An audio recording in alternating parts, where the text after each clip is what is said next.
Yo recuerdo en el sexenio de José López Portillo cómo la inflación empezó a crecer. En aquella época se considera que una inflación de doble dígito, es decir, de 10 o más, era hiperinflación.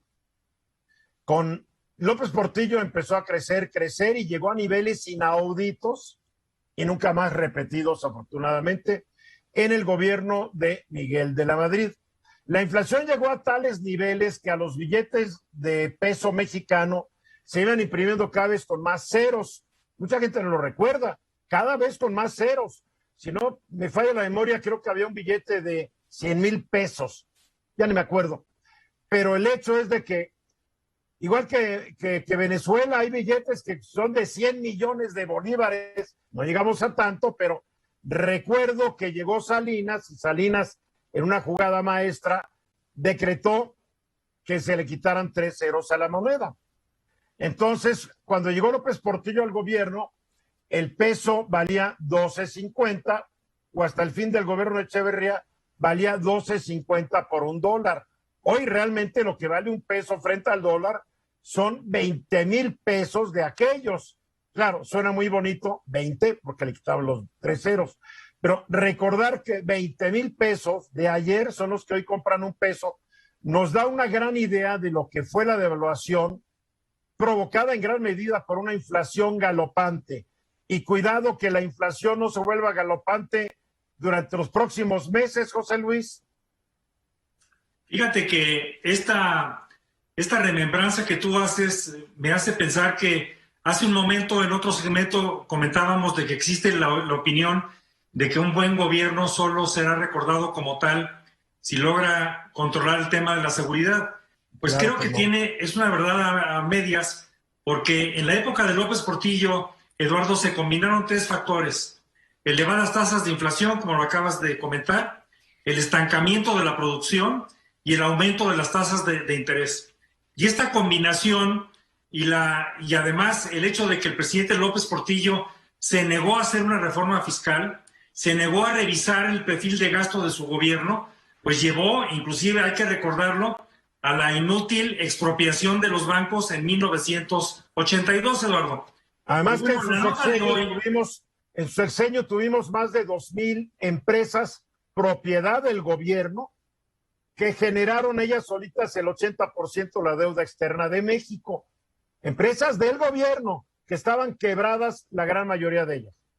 Así es, Eduardo, y no cabe duda que uno de los presidentes llamados populistas del pasado es López Portillo, y bueno, claro, como no quiso tomar medidas impopulares en su momento, pues el resto ya es historia de lo que sucedió, y como tú lo acabas de describir, las consecuencias sobre el sexenio de Miguel de la Madrid y de Carlos Salinas. Bueno, pues esta mañana, Eduardo, el INEGI nos informa que la inflación muestra un crecimiento del 0.59% respecto a junio. O sea, en julio se registró el 0.59% respecto al mes anterior, que es el mes de junio. Y bueno, ¿qué es lo grave? Que ya se ubica nuevamente la inflación general anual cerca del 6%, estrictamente en la nota del INEGI de esta mañana, el 5.81%, pero hay una parte muy importante, Eduardo, de la que oímos y leemos muchas veces en los periódicos y que no le ponemos suficiente atención, que es el tema de la inflación subyacente. La inflación subyacente, solo para recordarle a la audiencia, es el cálculo de la inflación quitándole los precios volátiles, más volátiles del sector agrícola, y quitándole los precios que se fijan sin instrumentos de mercado. Esto es lo que, entre otros, por ejemplo, el que se está fijando por parte de los energéticos del sector gobierno. Aquí la inflación no subyacente, Eduardo, esto es la que controla el gobierno, más los precios que son muy volátiles, ya está en el 9.39% anual, y esto sí nos debe de preocupar. Terrible, entonces, terrible. Esta inflación, entonces, ¿cuáles han sido las consecuencias que estamos viendo? Voy a empezar por una que hizo nota la semana pasada, y que es la primera consecuencia, es que el incremento que se negoció con el sector de la burocracia en la República Mexicana, pues ya rebasa prácticamente el 5%. Y estos incrementos arriba del 5% en las negociaciones de la burocracia, con efectos retroactivos precisamente al 1 de enero, refleja una preocupación del gobierno respecto a la burocracia federal. El segundo efecto que se está sintiendo de inmediato es sobre la confianza del consumidor, Eduardo. Hay 7 indicadores de confianza de consumidor, 7 de 10 indicadores en donde se han tenido una merma, que son la situación económica personal, las posibilidades de salir de vacaciones, las posibilidades para ahorrar, las posibilidades para construir, remodelar o comprar una casa, las posibilidades para comprar un automóvil y las perspectivas del empleo en el país. Todos estos 7 de los 10 que mide la confianza del consumidor han disminuido. Y por último, lo que se ha mermado es los indicadores del porcentaje de la población con un ingreso laboral inferior al costo de la canasta, de la canasta alimentaria.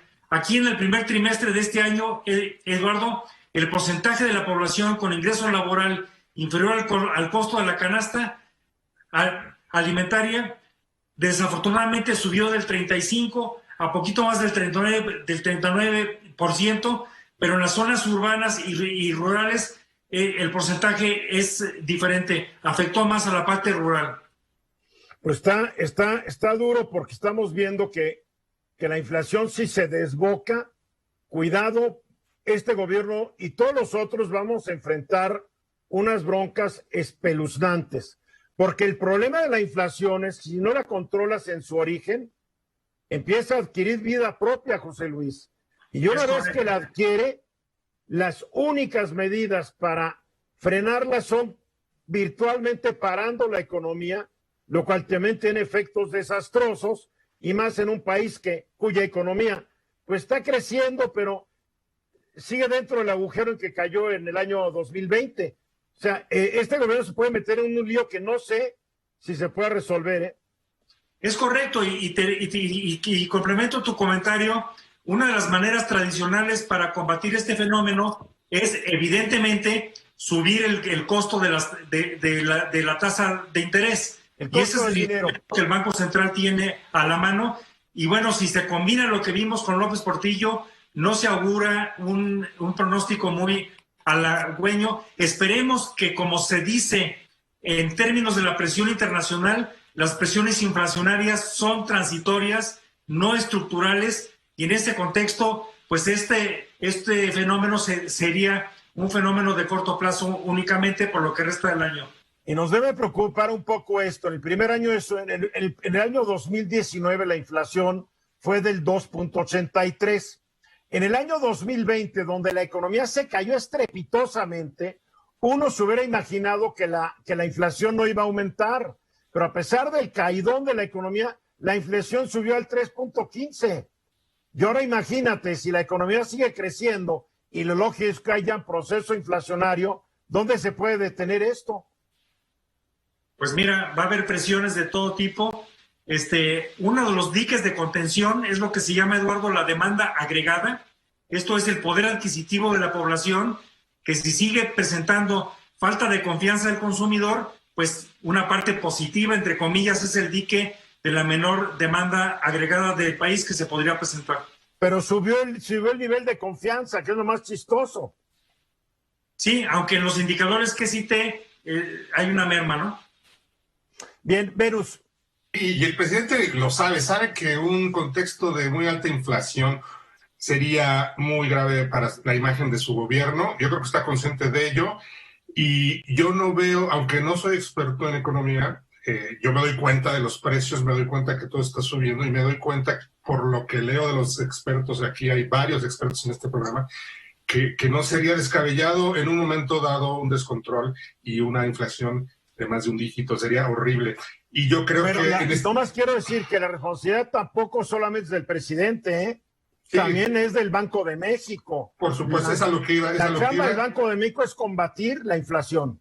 Es exactamente lo que iba. Y mientras se garantice la autonomía y la independencia del Banco de México, creo que podemos respirar, porque este asunto de las finanzas se debe tratar con mucha seriedad y mucho tecnicismo y cero populismo. Bien, ¿algún comentario, Carlos? No, estoy escuchando cosas muy interesantes. Bien, para concluir, mi querido José Luis Romero Hicks, nos queda... Pues solo reiterar que el presidente López Obrador sabe perfectamente que la inflación fuera de control puede producir una percepción de fracaso de cualquier administración, y al menos por eso la intención de hacer todo lo que está en manos del gobierno debe de hacerse precisamente para generar más confianza. Entre eso, una reforma fiscal en serio. Bueno, sin duda, pero se denota ya una preocupación por este incremento a la burocracia que se dio a mediados de la semana pasada, que acabo de citar, y esta pues es una manera de ver cómo ha habido una problemática de percepción y de cómo proteger a los más pobres dentro de la burocracia también. Muy bien, gracias José Luis, mensajes, regresamos. Esta fue una producción de Grupo Fórmula. Encuentra más contenido como este en radioformula.mx.